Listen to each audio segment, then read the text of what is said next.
Hello friends, जैसा कि आपको पता है लेखपाल 2022 की परीक्षा में 152 महीना रह गया। इस दौरान मैं ग्रामीण प्रवेश की एक सीरीज लेके आ रहा हूँ जिसमें मैं ग्रामीण प्रवेश से रिलेटेड जितने भी इंपॉर्टेंट फैक्ट्स हैं जो कंपटीशन में पूछे जा सकते हैं उसको मैं आपको कवर कराऊंगा, वो भी टॉपिक वाइज इसलिए क्योंकि टॉपिक वाइज आपको समझने में काफ़ी आसानी रहेगी और आप ज़्यादा से ज़्यादा चीज़ें आप कवर कर पाएंगे। ठीक है ना। ये वीडियो पूरी देखिएगा, आप ये वीडियो पूरी देखेंगे तो आपको खुद समझ में आएगा कि हाँ, आपकी तैयारी में ये ग्रामीण प्रवेश की जो मैं सीरीज़ शुरू कर रहा हूँ कितनी अहम भूमिका निभा सकती है। मेरा पूरा प्रयास रहेगा कि मैं इतना कवर कराऊँ, आपको इतना बनाऊँ कि 25 से आप 20 प्लस स्कोर कर सके ग्रामीण प्रवेश में। तो हम लोग टॉपिक वाइज करेंगे इस वीडियो में हम लोग उत्तर प्रदेश से के बारे में जो परीक्षा उपयोगी सामान्य जानकारी है उसको हम लोग कवर करने वाले हैं। ठीक है ना। उत्तर प्रदेश रिलेटेड जो सामान्य जानकारियाँ जो पूछी जाती हैं उसको हम लोग इस वीडियो में पूरा कंप्लीट करेंगे। ठीक है। तो ये वीडियो काफ़ी इंपॉर्टेंट है, आप इस वीडियो को पूरा देखिएगा और जब पूरी वीडियो देखेंगे तो आपको खुद समझ में आएगा कि हाँ, आपकी तैयारी में ये वीडियो किस तरह से एक अहम भूमिका निभा सकती है। ठीक है ना। वीडियो अच्छी लगी तभी लाइक कीजिएगा, सब्सक्राइब कीजिए, नहीं तो ना कीजिएगा, डिसलाइक करके जाइएगा। ठीक है। तो चलिए शुरू करते हैं। तो पहले उत्तर प्रदेश के बारे में जानना है तो पहले उत्तर प्रदेश का आप मैप देखिए। ये मैप्स ऑफ इंडिया जो गवर्नमेंट की साइट है वहाँ से मैंने इस मैप को डाउनलोड किया हुआ है। ठीक है ना। तो मैप में देखिए, मैप को आप देखते हैं तो सबसे पहले समझ में आता है कि इसका क्षेत्रफल कितना है। तो आप ध्यान दीजिएगा, उत्तर प्रदेश का जो क्षेत्रफल है 2,40,928 वर्ग किलोमीटर। ठीक है ना। ये उत्तर प्रदेश का क्षेत्रफल है। आप ध्यान दीजिएगा, 2,40,928 वर्ग किलोमीटर। पूरे भारत का क्षेत्रफल कितना है? 32,87,263 वर्ग किलोमीटर। ठीक है ना। अब ये भी ध्यान रखिएगा, पूरे भारत का क्षेत्रफल कितना है? 32,87,263 वर्ग किलोमीटर। और उत्तर प्रदेश का क्षेत्रफल कितना है? 2,40,928 वर्ग किलोमीटर। अब प्रश्न क्या बनता है? प्रश्न ये बनता है कि पूरे भारत के भौगोलिक क्षेत्रफल का उत्तर प्रदेश का क्षेत्रफल कितना प्रतिशत है। ये प्रश्न इंपॉर्टेंट है, इस तरह के प्रश्न नहीं बनते हैं। जिस तरह के प्रश्न बनते हैं वो मैं आपको कवर करवाऊंगा और मैं सारे इंपॉर्टेंट फैक्ट्स देख लीजिए, मैं सारे फैक्ट्स मैं पूरा बना के रखा हूँ, ये आपको मैं पूरा कवर करवाऊंगा। ठीक है ना। तो कितना प्रतिशत है? पूरे भारत के क्षेत्रफल का 7.33% जो है उत्तर प्रदेश का क्षेत्रफल है। आप इसका ध्यान रखिएगा, ये इंपॉर्टेंट है। ठीक है ना। अब मैप देखिए, चलिए मैप देखेंगे तो आपको क्षेत्रफल तो पता चल गया। अब इसको देखना है कि कौन कौन राज्यों से ये सीमा बनाता है। तो सबसे ध्यान दीजिए, सबसे पहला जो ऊपर है उत्तराखंड से सीमा बनाता है। ठीक है ना। उत्तराखंड पहले उत्तर प्रदेश का हिस्सा था, सन 2000 में ये अलग करके एक अलग राज्य बनाया गया। ठीक है ना। तो उत्तराखंड बनाता है। उसके बाद देखिए ऊपर हिमाचल प्रदेश से भी बनाता है। ये काफ़ी इंपॉर्टेंट है, कभी कभी पूछता है किससे सीमा बनाता है तो आपको लगेगा हिमाचल प्रदेश नहीं बनाता है। हिमाचल प्रदेश का कुछ हिस्सा ये छूता है। ठीक है। यहाँ पे कौन है? सहारनपुर जिला है। ठीक है ना। सहारनपुर ऐसा जिला है जो 3 राज्यों से सीमा बनाता है, उत्तराखंड, हिमाचल प्रदेश और हरियाणा। आप ध्यान दीजिएगा। उसके बाद केंद्र शासित राजधानी दिल्ली से सीमा बनता है। उसके बाद राजस्थान से बनता है। आप ठीक है ना। अभी देखिए, उसके बाद आता है मध्य प्रदेश। मध्य प्रदेश राज्य से भी उत्तर प्रदेश सीमा बनाता है। उसके बाद आता है छत्तीसगढ़, झारखंड, बिहार। आप ये प्रश्न कभी कभार बन जाता है। यहाँ देखिए कि उत्तर प्रदेश का जिला कौन सा ऐसा जिला है जो सर्वाधिक राज्यों से मतलब की सीमा बनाता है। ठीक है ना। तो आप ये ध्यान दीजिएगा, जो सोनभद्र जो जिला है ये 4 राज्यों से सीमा बनाता है। कौन किससे बनाता है? यहाँ पे ये मध्य प्रदेश से हो गया, नीचे छत्तीसगढ़ हो गया, बगल में झारखंड हो गया और ऊपर से बिहार से। ठीक है ना। यहाँ सीमा बनाता है। ये आप ध्यान दीजिएगा, 4 राज्यों से सीमा बनाता है सोनभद्र जिला। ठीक, ये काफ़ी इंपॉर्टेंट है। अब ये देखिए, प्रश्न ये भी आता है उत्तर प्रदेश का सबसे पूर्वी जिला कौन सा है? सबसे पूर्वी जिला कौन सा है? कभी कभी ये पूछता है। तो आपको पता है मैप में सबसे ऊपर क्या होता है? उत्तर दिशा होता है। ठीक, नीचे क्या हो गया? दक्षिण होता है। इधर क्या हो गया? पूरब हो गया। इधर क्या हो गया? ये हो गया पश्चिम हो गया। ठीक, तो सबसे पूर्वी जिला कौन सा है? आप देख रहे हैं ना, बलिया है। प्रश्न पूछेगा कुशीनगर, देवरिया, बलिया, गाजीपुर, इसमें कौन सबसे पूर्वी जिला है उत्तर प्रदेश का? तो आपका क्या उत्तर होगा? बलिया होगा। अब पूर्वी जिला बलिया है तो सबसे पश्चिमी जिला कौन सा होगा? ये भी आपको पता होना चाहिए। सबसे पश्चिमी जिला कौन सा है?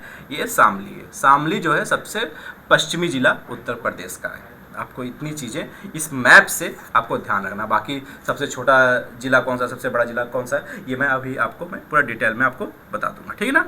आपको ये ध्यान रखना है कितने राज्यों से कितने राज्यों से ये सीमा बनाता है। टोटल ये 7 राज्यों से जिला ये सीमा बनाता है। एक केंद्र शासित दिल्ली। ठीक, दिल्ली से ये सीमा बनाता है केंद्र शासित प्रदेश से। उसके बाद एक देश से, नेपाल, आप ये देख रहे हैं नेपाली कंट्री है, इससे भी ये इतना बड़ा सीमा बनाता है, ठीक है ना। तो 7 राज्य, 1 केंद्र शासित प्रदेश और 1 कंट्री, एक देश से उत्तर प्रदेश जो हमारा है वो सीमा बनाता है, ठीक। मैं देखिएगा आपका जो ग्रामीण पोर्शन, ग्रामीण प्रदेश का जो पोर्शन है, ये मैं आपको पूरा ऐसा कवर करवाऊंगा, पूरा चैप्टर वाइज मैं कवर करवाऊंगा। जनगणना का मैं अलग लाऊंगा उत्तर प्रदेश का, ठीक है ना। उत्तर ग्रामीण स्तर पे जो जितने भी योजनाएं चल रही हैं उसकी मैं वीडियो एक अलग बनाऊंगा। सभी को मैं ग्रामीण प्रदेश के लिए जितने भी मतलब हैं फैक्ट्स, उसको मैं टॉपिक वाइज आपका कवर करवाऊंगा। और सभी जितने भी मैं फैक्ट्स आपको बताऊँगा सब आपके करंट के होंगे, ठीक है ना। किस पद पे कौन है, क्या है, जो भी चीज़ें होंगी सब करंट का मैं आपको बताऊँगा। ऐसा नहीं मैं पुराना कोई आपको तथ्य बता दूंगा, ठीक है ना। आप ध्यान दीजिएगा। चलिए अब देखते हैं हम लोग उत्तर प्रदेश राजनीतिक प्रशासनिक ढांचा। तो इसमें पहला टॉपिक क्या, मंडल एवं जिले। अभी कहेंगे जिले तो हमको पता है 75 जिले हैं। पिछली बार प्रश्न यही आया था, राजस्व लेखपाल की जो परीक्षा हुई थी सन 2015 में, उसमें आया था उत्तर प्रदेश में कुल कितने जिले हैं, तो आपको पता होने चाहिए 75 जिले। उस समय भी 75 थे, वर्तमान समय में भी 75 जिले हैं, कोई बढ़े नहीं है, ठीक है ना घटे हैं। तो अब चलिए देखते हैं उत्तर प्रदेश में कुल 18 मंडल है। कितने मंडल है, 18 मंडल, ये आपको पता होना चाहिए। चलिए एक सरसरी नज़र में डाल ले रहे हैं कि कौन कौन से मंडल है। आपको एक सरसरी नज़र आप इसलिए डाल लिया करिए जिससे कि हो सकता है कभी कभी पूछ देगा कि बहराइच जिला किस मंडल के अंतर्गत आता है। ये जब एग्जामिनर को पेपर को टफ करना होता है तब इस तरह के क्वेश्चन पूछता है, ठीक है ना। तो आपको हर चीज़ के लिए तैयार रहना है। एक सरसरी नज़र डाल लेते हैं, जो इंपॉर्टेंट फैक्ट्स है तो मैं बता ही रहा हूँ, हाँ आप उसको ध्यान रखिएगा, ठीक। तो उत्तर प्रदेश में कुल कितने मंडल हैं, 18 मंडल हैं, ठीक। कौन कौन से मंडल है, एक सरसरी नज़र डाल लेते हैं। आगरा है, अलीगढ़, आजमगढ़, प्रयागराज, कानपुर, गोरखपुर, चित्रकूट, झांसी, अयोध्या, ठीक। बरेली, मुरादाबाद, मेरठ, लखनऊ, वाराणसी, देवीपाटन, बस्ती, मिर्जापुर, सहारनपुर, ये टोटल 18 मंडल हैं, ठीक है। ये आप ये ना देखिए मैं कोई किताब उठा कर मैं आपको पढ़ा रहा हूँ, ठीक है। मैंने कई किताबों को पढ़ा है, उसका निचोड़ मैंने बनाया है, ठीक है। आप इसको पढ़िए। चलिए अब इसमें प्रश्न किस तरह से बनता है। इसमें प्रश्न बनता है कि सबसे जिलों की संख्या के आधार पर सबसे बड़ा मंडल कौन सा है, ठीक है, ये प्रश्न बनता है। तो सबसे बड़ा मंडल कौन सा है, लखनऊ, कानपुर और मेरठ, ये 3 जो मंडल हैं ये जिलों की संख्या के आधार पर सबसे बड़े मंडल है। कितने जिले हैं इसमें, सभी में 6-6 जिले हैं। इन तीनों मंडलों में 6-6 जिले हैं और जिलों की संख्या के आधार पर सबसे बड़े मंडल हैं। आपको इसको ध्यान रखना है।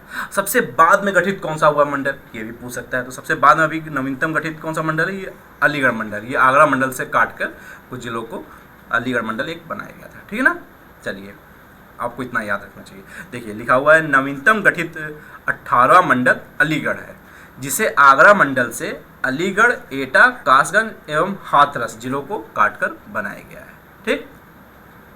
चलिए कानपुर, लखनऊ तथा मेरठ मंडलों में सर्वाधिक 6-6 जिले हैं। मैंने जैसा कि आपको बताया कानपुर मंडल में कौन कौन से जिले हैं, कानपुर नगर, कानपुर देहात, इटावा, फर्रुखाबाद, कन्नौज और औरैया है। उसका लखनऊ मंडल में कौन कौन जिले हैं, लखनऊ, हरदोई, लखीमपुर खीरी, रायबरेली, सीतापुर, उन्नाव, ये सारे जिले आते हैं लखनऊ मंडल में। मेरठ मंडल में कौन से जिले आते हैं, मेरठ, बुलंदशहर, गौतम बुद्ध नगर, गाजियाबाद, हापुड़ और बागपत, ये जितने जिले हैं ये मेरठ मंडल के अंतर्गत आते हैं, ठीक।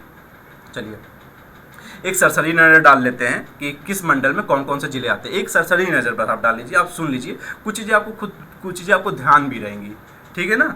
चलिए आगरा मंडल के अंदर कौन कौन से जिले आते हैं, ध्यान दीजिएगा। आगरा, फिरोजाबाद, मैनपुरी और मथुरा, ये जिले आगरा मंडल के अंतर्गत आते हैं। प्रयागराज मंडल के अंतर्गत कौन कौन से जिले आते हैं, प्रयागराज, कौशाम्बी, फतेहपुर, प्रतापगढ़, ये जिले आते हैं। आजमगढ़ मंडल के अंतर्गत कौन कौन से आते हैं, आजमगढ़, बलिया, मऊ, ये जिले आजमगढ़ मंडल के अंतर्गत आते हैं। फिर आता है बरेली मंडल। बरेली मंडल में बरेली, बदायूं, पीलीभीत, शाहजहांपुर, ये आ गए जिले। बस्ती मंडल में कौन कौन से जिले आते हैं, बस्ती, सिद्धार्थनगर, संत कबीर नगर। उसका चित्रकूट मंडल के अंतर्गत कौन कौन से जिले आते हैं, आप ध्यान दीजिएगा। कभी कभार ये प्रश्न आता है चित्रकूट मंडल जो है इसका मुख्यालय कहाँ है, तो ध्यान दीजिएगा बांदा में है, ठीक। कौन कौन से जिले आते हैं, बांदा, चित्रकूट, हमीरपुर, महोबा, इतने आते हैं, ठीक है ना। उसके बाद देवीपाटन मंडल में कौन कौन से जिले आते हैं, देवीपाटन मंडल का जो मुख्यालय है गोंडा में, आप पहले इसको ध्यान रखिए, ठीक।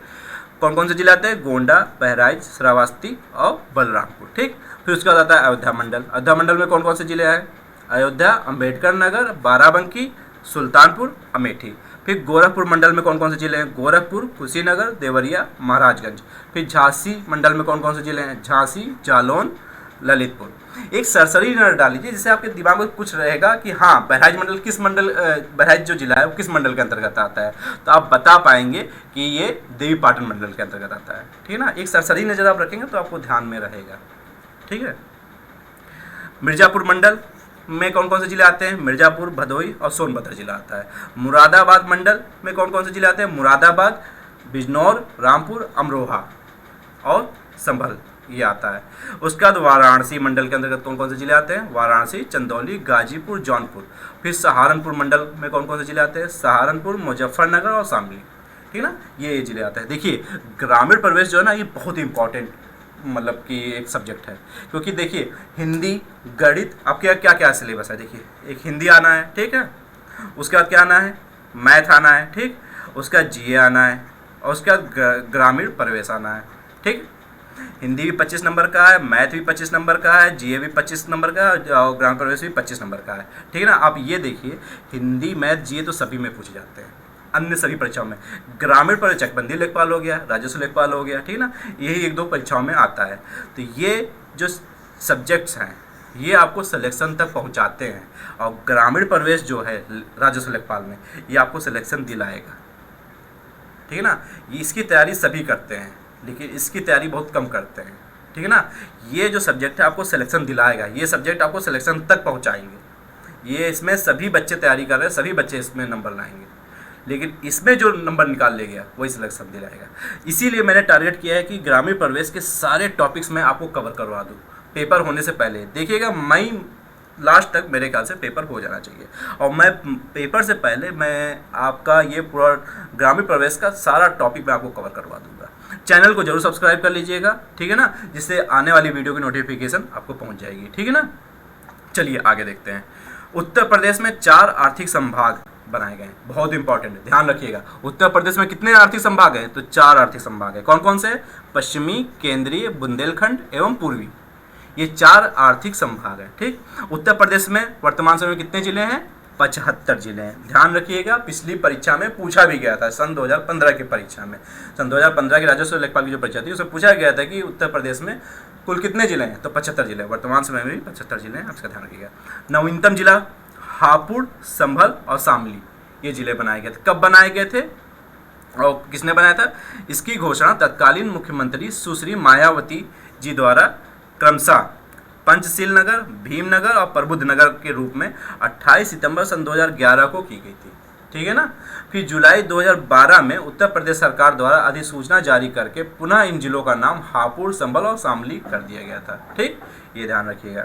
साथ ही साथ महामाया नगर, काशी रामनगर, रामाबाई नगर, छत्रपति साहूजी महाराज नगर और ज्योतिबा फूले नगर जिलों का पुराना नाम जो था हाथरस, कासगंज, कानपुर देहात, अमेठी और अमरोहा, ये नाम पुराना इनको दे दिया गया था। ये कुछ जो फैक्ट्स हैं उसको भी आप सरसरी नज़र से डाल लीजिए, जो इंपॉर्टेंट फैक्ट्स है वो तो मैं आपको बताते हुए चल ही रहा हूँ। ठीक ना, चलिए। उत्तर प्रदेश का क्षेत्रफल की दृष्टि से सबसे बड़ा जिला लखीमपुर खीरी है, ध्यान दीजिएगा। लखीमपुर खीरी जो जिला है क्षेत्रफल की दृष्टि से सबसे बड़ा जिला। कितना क्षेत्रफल है इसका? 7680 वर्ग किलोमीटर। ठीक है ना, अब सबसे बड़ा जिला हो गया तो सबसे छोटा जिला भी पूछा जाता है, वो भी मैं बताऊंगा। पहले देख लीजिए, लखीमपुर खीरी के बाद उत्तर प्रदेश के क्षेत्रफल की दृष्टि से सबसे बड़े जिले सोनभद्र, हरदोई, सीतापुर और प्रयागराज हैं। क्षेत्रफल से उतना इंपॉर्टेंट नहीं है, लेकिन आपको ये क्रम ध्यान रखना चाहिए। सबसे बड़ा जिला कौन सा? लखीमपुर खीरी। टॉप 4 कम से कम आपको पता होना चाहिए। क्षेत्रफल की दृष्टि से सबसे बड़ा जिला लखीमपुर खीरी है, उसके बाद सोनभद्र है, उसके बाद हरदोई है, उसके बाद सीतापुर, उसके बाद प्रयागराज है। ठीक है, अब उत्तर प्रदेश का क्षेत्रफल की दृष्टि से सबसे छोटा जो जिला है उसके बारे में बताना है। उत्तर प्रदेश का क्षेत्रफल की दृष्टि से सबसे छोटा जिला जो हापुड़ है, ठीक है ना, हापुड़ है। कितना क्षेत्रफल है? 660 वर्ग किलोमीटर है। जो छोटा है वो जो सबसे बड़ा है उनका क्षेत्रफल ध्यान रखिए, बाकी का क्रम ध्यान रखिए कि उससे छोटा कम से कम टॉप 4 तो आपको पता ही होने चाहिए। ठीक है ना, चलिए। सबसे छोटा जिला कौन सा है? हापुड़ है, 660 वर्ग किलोमीटर है। हापुड़ के बाद उत्तर प्रदेश का क्षेत्रफल की दृष्टि से सबसे छोटा जिला जो है भदोही है, गाजियाबाद है, फिर शामली है। सबसे छोटा हापुड़ हो गया, उसके बाद आगे आपका कौन सा? भदोही हो गया, फिर गाजियाबाद हो गया, फिर शामली हो गया। ठीक है ना, आप इसका ध्यान रखिएगा दोस्तों। चलिए अब आगे देखते हैं। जो आपको नहीं समझ में आएगा वो भी मैं समझाते हुए चलूंगा। देखिएगा, जन प्रतिनिधित्व पे आते हैं। भारतीय संविधान के तहत उत्तर प्रदेश में एक विधानमंडल की व्यवस्था की गई। चलिए देखिए, विधानमंडल आ गया। अधिकतर आप में से अधिकतर बच्चों को आप कहते हैं विधानमंडल के कितने पार्ट्स होते हैं, तो दो सदन को बोल देते हैं। विधान परिषद जो उच्च सदन होता है, और निम्न सदन कौन सा हो गया, विधान सभा हो गया। विधानमंडल को ये दो भाग नहीं, विधानमंडल के 3 पार्ट्स होते हैं, इसका आप ध्यान रखिएगा। 3 पार्ट्स कौन, तीसरा कौन सा होता है, राज्यपाल होता है, ध्यान रखिएगा। विधानमंडल के कौन कौन से पार्ट होते हैं, एक तो दोनों सदन हो गए, विधान परिषद और विधानसभा, और राज्यपाल। जो केंद्र में है वहाँ भी यही कहानी है। संसद के कितने पार्ट्स होते हैं, 3 पार्ट्स होते हैं, ध्यान रखिएगा, ठीक है ना। उच्च सदन राज्यसभा जो हो गया, निम्न सदन लोकसभा हो गया, ये दोनों सदनें हो गई, और फिर राष्ट्रपति हो गया, ठीक है ना। संसद के 3 पार्ट होते हैं। जो बिल पारित करते हैं तो ये दोनों सदन मिलकर करते हैं, जैसे यहाँ विधान परिषद और विधानसभा मिलकर करते हैं, उसका वहाँ पे लोकसभा और राज्यसभा मिलकर करते हैं। और उसके बाद जब तक यहाँ पे राज्यपाल से और वहाँ पर राष्ट्रपति से हस्ताक्षरित नहीं हो जाता है, तब तक का वो विधेयक ना नियम कानून कुछ नहीं बन सकता है, ठीक है। तो ये भी उसी का पार्ट होता है, ठीक है ना। इसका आप ध्यान रखिएगा। कई एग्जाम में पूछा है कि संसद के कौन कौन से अंग होते हैं, इनमें ऐसे कौन सा ऐसा अंग है जो संसद का अंग नहीं है, तो उसमें आप ध्यान दीजिएगा, लोकसभा, राज्यसभा और राष्ट्रपति, ये तीनों होता है। और यहाँ पे विधान परिषद, विधानसभा और राज्यपाल होता है, ठीक। अब देखिए, विधानमंडल की व्यवस्था की गई जिसका निर्माण राज्यपाल, देखिए लिखा है ना, राज्यपाल एवं दोनों सदन विधान परिषद और विधानसभा को मिलाकर होता है, ठीक। ये ध्यान रखिएगा, ये कन्फ्यूजन आज मैंने आपकी दूर कर दी। चलिए आगे देखते हैं। राज्यपाल की कार्यपालिका शक्ति राज्यपाल में निहित होती है, ठीक है ना। राज्य की कार्यपालिका जितनी शक्ति हैं, ठीक है ना, वो सारी शक्तियाँ राज्यपाल में निहित होती हैं। इसका वर्णन कहाँ पे है, अनुच्छेद 154, संविधान के 154वें अनुच्छेद में इसके बारे में लिखा गया है। और इसका प्रयोग वह संविधान के अनुसार या तो स्वयं अथवा अपने अधीनस्थ अधिकारियों के माध्यम से करता है, ठीक ना। चलिए, राज्यपाल की नियुक्ति राष्ट्रपति द्वारा की जाती है। राज्यपाल की नियुक्ति कौन करता है, कई बार परीक्षा में आता है, तो कौन करता है, राष्ट्रपति करता है। किस अनुच्छेद के तहत करता है, 155, संविधान के 155वें अनुच्छेद के द्वारा करता है। राज्यपाल के लिए न्यूनतम आयु कितनी है, 35 वर्ष है। वहाँ पे केंद्र में कितनी है, राष्ट्रपति की न्यूनतम आयु 35 वर्ष है। राज्यपाल और राष्ट्रपति दोनों की न्यूनतम आयु 35 वर्ष होती है। और भारत का नागरिक भी होना चाहिए, राष्ट्रपति के लिए भी है, राज्यपाल के लिए भी है, ठीक है ना, ध्यान दीजिएगा। चलिए, राज्यपाल राष्ट्रपति के पश्चात प्रयत्न अपना पद धारण करता है। राज्यपाल किसके पश्चात रहता है, राष्ट्रपति के पश्चात। राष्ट्रपति जब चाहे तब राज्यपाल को हटा सकता है। इसका वर्णन किसमें है, अनुच्छेद 156 के पहले में, ठीक ना। उसकी कार्य अवधि पद ग्रहण की तिथि से 5 वर्ष होती है। कार्यकाल कितना होता है राज्यपाल का, 5 वर्ष होता है, ये आप ध्यान रखिए। उत्तर प्रदेश विधानसभा में सदस्यों की संख्या कितनी है, बहुत इंपॉर्टेंट है, पूछा जाता है। 403 है। अभी विधानसभा चुनाव हुआ था जिसमें योगी जी फिर से जीत के आए हैं, तो आपको पता ही होगा 403 सीटें होती हैं, ठीक है ना। उत्तर प्रदेश विधानसभा के सदस्यों की संख्या कितनी है, 403 है। ये सदस्य राज्य विधानसभा क्षेत्रों के वयस्क मताधिकार, जो वयस्क मतदाता होते हैं 18 वर्ष या इससे ऊपर, 18 वर्ष जिसकी एज हो चुकी है और इससे ऊपर की जो एज के वाले होते हैं वो प्रत्यक्ष रूप से चुनते हैं, इसमें वोटिंग करते हैं, ठीक है ना। सर्वाधिक विधानसभा सीट क्रमशः प्रयागराज में है। आप ध्यान दीजिए, ये पूछता है कि सबसे ज़्यादा विधानसभा सीट किस जिले में है, तो प्रयागराज में 12 है। फिर उसके बाद आजमगढ़, कानपुर नगर दोनों में 10-10 तथा आगरा में है, ठीक, इसका ध्यान रखिएगा। चलिए, सबसे कम, ये भी आता है, सबसे कम विधानसभा सीट वाले जिले चित्र कहाँ है, चित्रकूट हो, हमीरपुर हो गया, ललितपुर, महोबा और श्रावस्ती।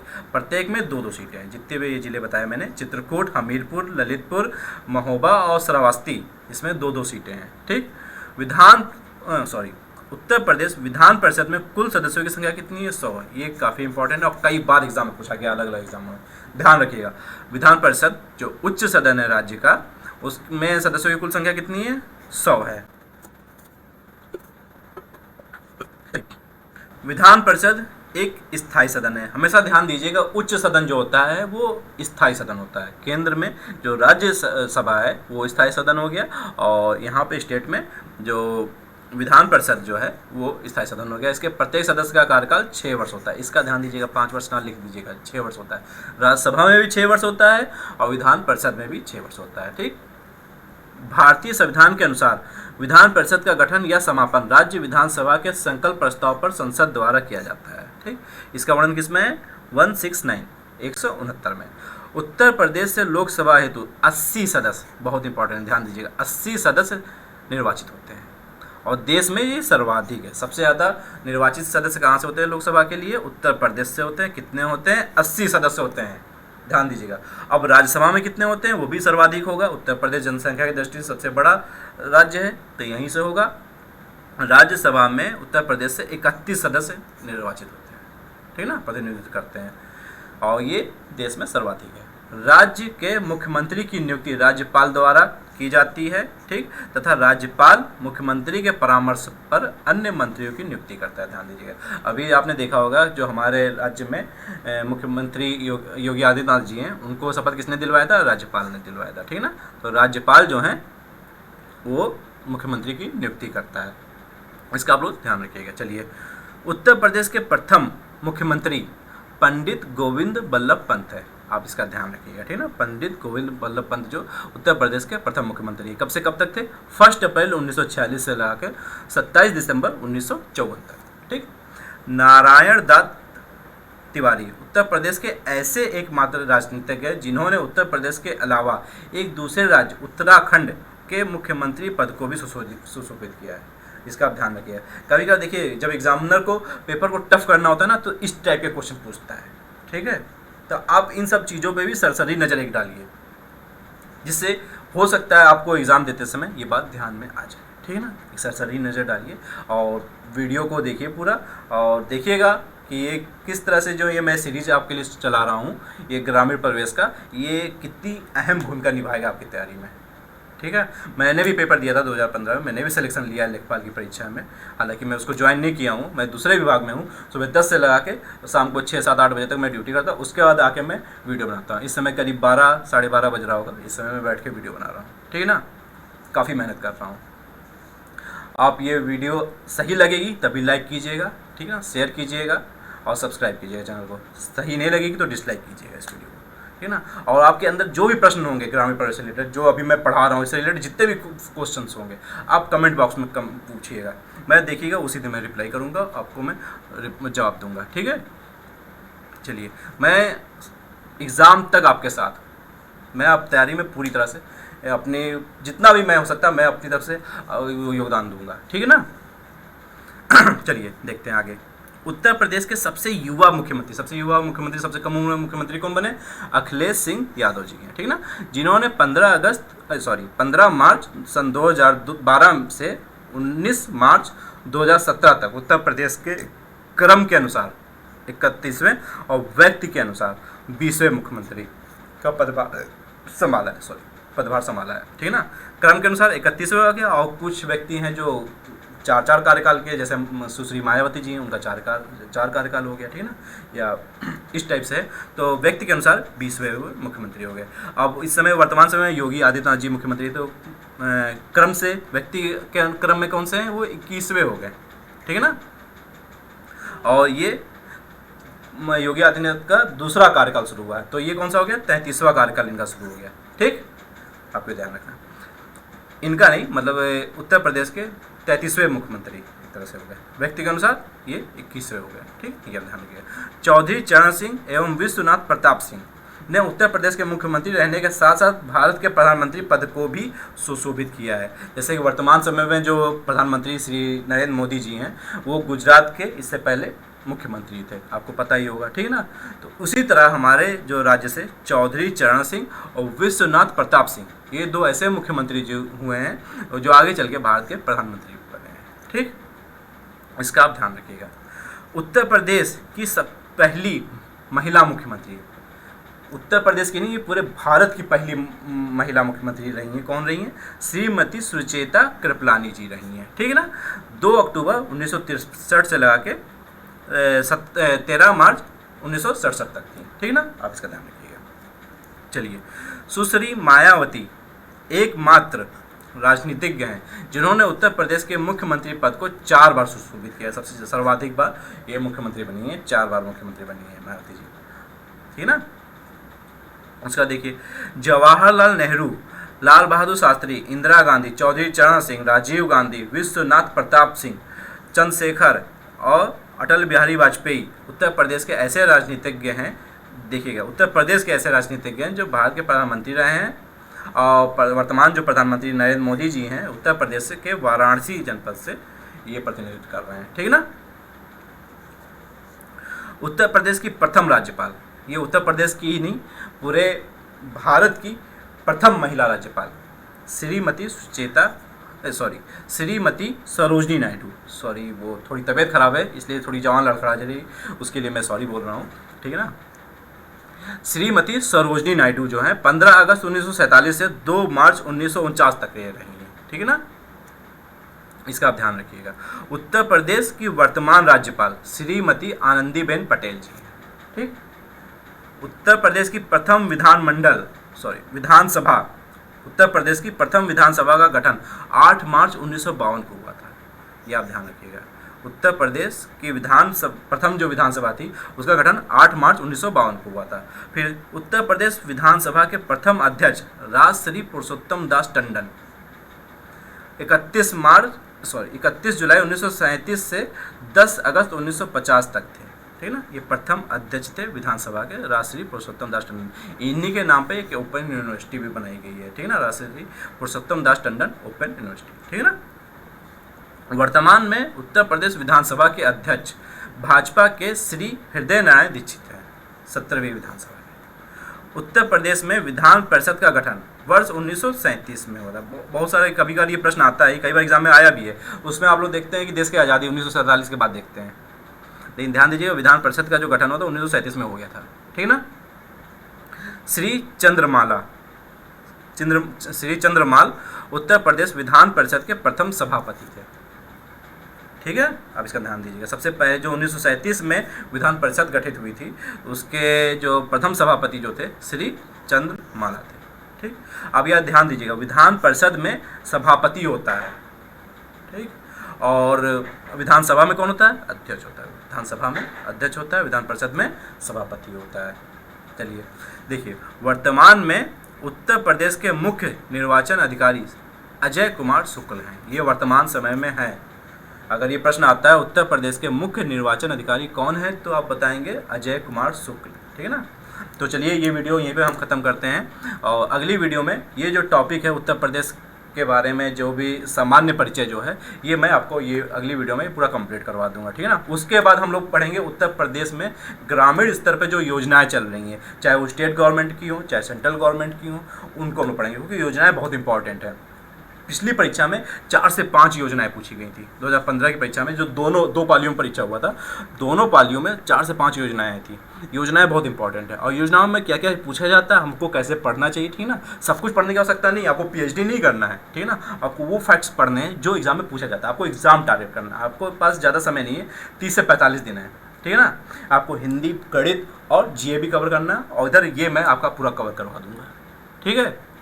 ये वीडियो आपको कैसी लगी, अच्छी लगी तो लाइक कीजिए और चैनल को ज़रूर सब्सक्राइब कर लीजिए। मेरा चैनल अभी नया है, ज़्यादा पुराना नहीं हुआ, ठीक है ना, तो ज़्यादा व्यू नहीं है या ज़्यादा सब्सक्राइबर भी नहीं है, तो आप प्लीज़ सपोर्ट कीजिए।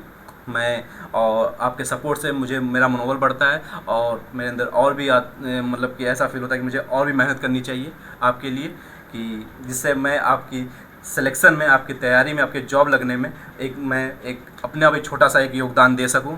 और वीडियो देखने के लिए धन्यवाद।